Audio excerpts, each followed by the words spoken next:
the film is Scott Mason, but his original name in the film was Scott Peterson. And around the same time this film had come out, Scott Peterson, he, if you're into like true crime in America, he was found guilty of killing his wife. And it was a pretty big trial at the time. So bad timing for names. So they ended up dubbing over the name Peterson with Mason in the film, but his actual credit at the end credits is Scott Peterson, if you pay attention to that. So played in a TV movie by Dean Cain, by the way, if anyone's interested in checking that out. So now there were many actresses discussed, actors and actresses actually discussed to play the TX in this film. Before it was decided that it was going to be a female Terminator, Vin Diesel and Shaquille O'Neal were both considered. And he's in the Terminator 2 3D thing. Vin Diesel or Shaquille O'Neal? Shaquille O'Neal in the little pre-show. They're like, because the idea is you're at Cyberdyne, right? So in the pre-show, when you're in like the little holding area, they're like, Cyberdyne, making the world a better place through cybernetics. You can do this, you can do that. And then they show a thing which is pretty funny if you're, you know, a Shaquille O'Neal fan, where Shaquille O'Neal is standing at the free throw line and he looks up with his cybernetic eye and then he makes a free throw, which is funny because he would always... He's terrible at free throws. Yeah, terrible at free throws. So I had forgotten that. Thank you for reminding me. Yeah, you're right. Yeah, and that was part of the experience, man, at the TT3. That was definitely part of the experience, yeah. Oh, man. So he was considered, perhaps because of his bit role in that commercial, maybe also in his role as Stahl in 1997. But I'm sure that was a determining factor. Yeah. They watched that and they said, we got to have this guy as the Terminator. Or they watched that and were like, nah. So they ended up deciding on having a female Terminator. A couple names that were discussed were Carrie-Anne Moss, hot off The Matrix. Jerry Ryan, having played a cybernetic organism on Star Trek Voyager 709, a Borg. Wrestler Chyna, Joni Laurer, was also considered. And then finally, the one that probably interested me the most and that I heard the most rumors about was Famke Janssen. This is, late 90s, early 2000s. She was coming off GoldenEye, being a femme fatale. So all those would have been very interesting choices. But they ended up deciding on Kristanna Loken. She was a model, and she put on 15 pounds of muscle to prepare for the role. She also took a mime class, so she could express herself through physical language without dialogue, because all of her dialogue, it's over within the first 25 minutes of the movie. She doesn't have any other dialogue after that.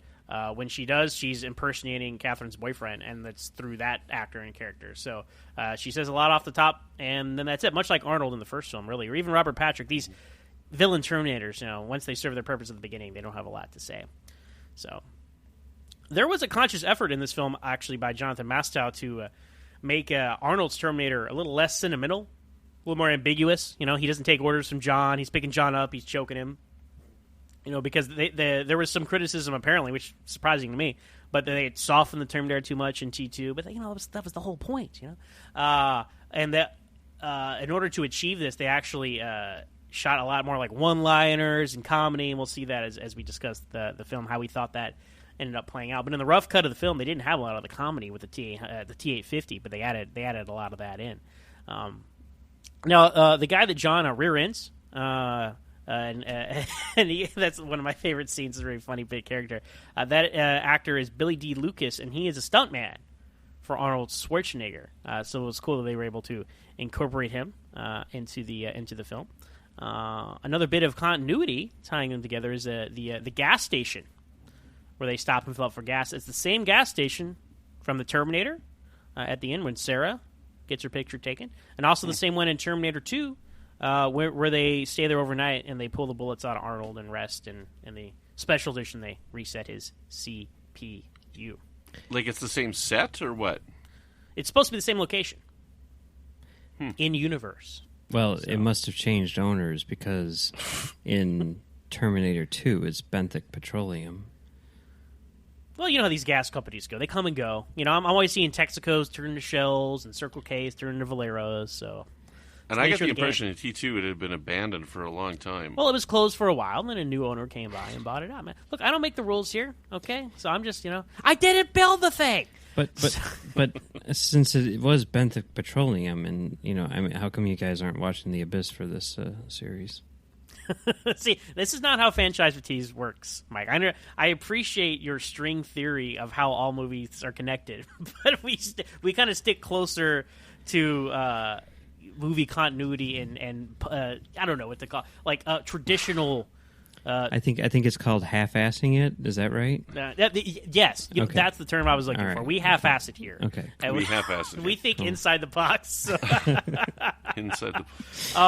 So a couple final things about trivia. They tested out some different lines at the end when the T-850 kills the TX. One of them being "Eat me," but they eventually decided on "You are terminated" because they thought, it echoes when Sarah Connor tells him he's terminated in the end of the first film. But and also, "Eat me" doesn't make any sense. No, it doesn't. You might as well have just said it's just been revoked or something like your luggage. I lied, which he does say earlier in the film.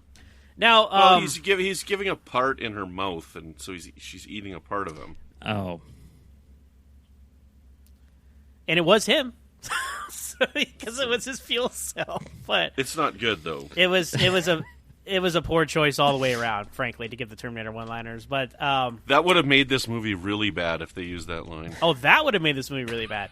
We'll get into it though. So some of the initial ideas about how they were going to show Judgment Day at the end were very similar and in line with how they had done Terminator 2. Very visceral, very destructive, very haunting. But this is coming, just a couple years after 9/11. They thought they didn't want to show a lot of graphic destruction, so they kind of toned it down into the nuclear explosions that we see here. And actually, one of the ideas was that the Hollywood sign would go up in flames, and Dr. Silberman himself would be incinerated by a nuclear blast. So that would have given him some even more comeuppance for being a jerk in T2. You just imagine that, just cutting away to him, melting away.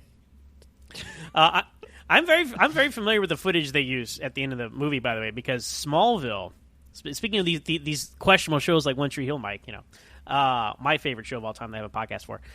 They use the footage from Terminator 3 multiple times in the show when they have flash forwards to the end of the world and Lex Luthor's president and he causes a nuclear war. They use the footage from Terminator 3 because being owned by WB, they had access to the footage, so they've used it multiple times in Smallville. It's always very amusing to see that pop up on that show. So that's funny. And then finally, let's talk about it, guys. There's a famous deleted scene. Incorrect. Incorrect. Okay, go ahead and correct me before I even say it. It was created for the video game. The Sergeant Candy scene was created for the video game. Okay, not entirely. No, incorrect, Brandon. Because I listened to the commentary on the DVD. You can't trust. You trust everything you hear on a commentary. I found this information on the internet, my friend. Okay. So I see what you're saying, right? But let's just tell the folks what it is, and then we can talk about it. There's a deleted scene with I'm Major Sergeant William Candy. The greatest scene of all time. It's Arnold Schwarzenegger, and he's a military guy. But they found the most redneck, goofy-sounding person to dub over his voice. And he's like, I'm been the prototype for the new machine here. Blah, blah, blah. And it's embarrassing and it's cringeworthy, right? And it's the military guy sitting watching this video, instructional video, promotional video about their CRS is what Cyberdyne has become now under the government's eye. And they're all watching it. And they're like, can we do something about the voice? And then they cut to this German-looking scientist, and Arnold does his puny voice. Little guy. He says, "We can fix it." So, in a parody of the Terminator, brilliant, and that's kind of what this movie is. So it's very appropriate. But Brandon, the reason that I had decided that it was part of the movie, based off the research I did, was there's actually allegedly more bits of the scene where Catherine's dad gets shot, and he sees the T-850, and he asks, is that Sergeant Candy? Because he's confused. So that was shot for the film. They ended up just taking it out. So you're wrong. So was that the director's commentary? Was that Jonathan Mastow? Or who said that, Mastow talked about it. They said that we created this scene for the video game. Okay. Right, they filmed it for it. Because the video game was all immersive and stuff, and there was a whole behind-the-scenes feature on the HD DVD about the video game. And HD DVD, there it is. Yeah, That's how Brandon watched it. So yeah, I sure did. So anyway, that's your final trivia there. Last thing, the budget of this film, $200 million. The most expensive film of all time at the time. Arnold actually put up about $2 million himself to complete the crane chase. And then the final worldwide box office is $433 million. But Mike, you have a point? I thought that Titanic was $200 million. That was the most expensive movie. Well, that was 1997. Right. Which would make it the most expensive movie. Look, man, I get this information from the internet. Okay. All right, take it up with them. All right. Okay. Mike, we're looking for a new co-host who gives accurate trivia. I'm always, whenever Mike's here, I just look bad because he has so much more knowledge than I do about films. No. Anyways, okay, let's jump into our discussion of this movie. Zach, you're insane. I like this movie. Mike, what do you think? You're our guest. I like it. The big problem that I have with it is that it has absolutely no idea what the first two movies were about, and it decides to have the exact opposite message of those two movies. There it is. Mm-hmm. But as a movie, and its message is dumb, but as a movie, like as an action movie, I think it's really well done. It's a good chase movie. I thought the action scenes were very well choreographed. I like the new characters, Claire Danes and also John Connor. It works for me. Mm-hmm. Mm-hmm. Zach, why don't you like this movie? Well, like you said, Mike, it completely misunderstands and undoes the first two films. Right? The first two films were, a kind of a closed loop. The story was over. I mean, and then they start changing the timeline. This is where the rules of the whole franchise change. Where it's like, hey, Terminator, Judgment Day, not 1997 anymore. It's 2004, and it's today, and it's in 2 hours, and it's inevitable. Like this film itself, that you see Sarah Connor's grave, and it says no fate but what we make, and yet the movie says, well, yeah, actually, it's inevitable. So sorry, So it just takes the first two films work so well, even though the second, as we discussed, it kind of did a left turn on that closed time loop of the first film, but it still all worked. And this one just throws all that out, and now we have it stretches your suspension of disbelief, where it's like, here's another Terminator we send back, and another even more advanced Terminator than T-1000. And, so just conceptually that bothers me. And then I really have a problem with all the forced humor throughout this movie. It's kind of like a Star Trek 5, where it's like, hey, you guys like the humor in Star Trek 4. Let's throw all the humor in Star Trek 5. And that's kind of what, like, they learned some wrong lessons about why the Terminator was so popular in the second film. Now, all that to say, I agree with what you're saying, though, Mike. I think it's well paced. It's quick. Action is always moving. They're on the road like all the time, so the plot's always moving forward. There's not really a slow or dull moment in this film, so I give it credit there. I also like Catherine Brewster. Like I like how they tied together. Why would John Connor be the leader? Oh, well, he would hooked up with this woman, and her dad is the head of the military, and that's why he's in the right place at the right time to take over the government. And they're like, okay, well, that I like that. I like how they tied those together. There are a couple little clever things throughout the film I like. But ultimately, it's a lesser rehash of Terminator 2. Terminator 2 did everything this film did, just so much better. So it's not a horrible movie, but it's half the movie that Terminator 2 was. Okay, so I want to come back to a couple things here. I want to come back to some stuff I didn't like. I want to come back to the humor in a minute here. But I want to talk about this first. So this movie, to me, is what I want a sequel to be. Okay, I really like this. This is not a 5-star film. Okay, I'm not going to sit here and say that this, like I was trying to defend The Godfather 3 to you guys, and that I think it's a 5-star film. This is not.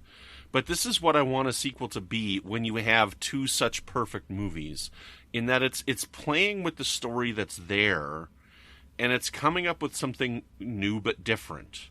Now, you and I, Zach, we both agree that the first two movies are perfectly encapsulated, and that is a story unto itself. But what I see when I see this movie, and I'm wondering if I'm gonna see it going forward, is watching these movies, I'm developing my own headcanon based on what I see. Okay. And to try and explain what you're saying, where it's like, why do these things change? To me, these things have changed because they've sent these Terminators and they've sent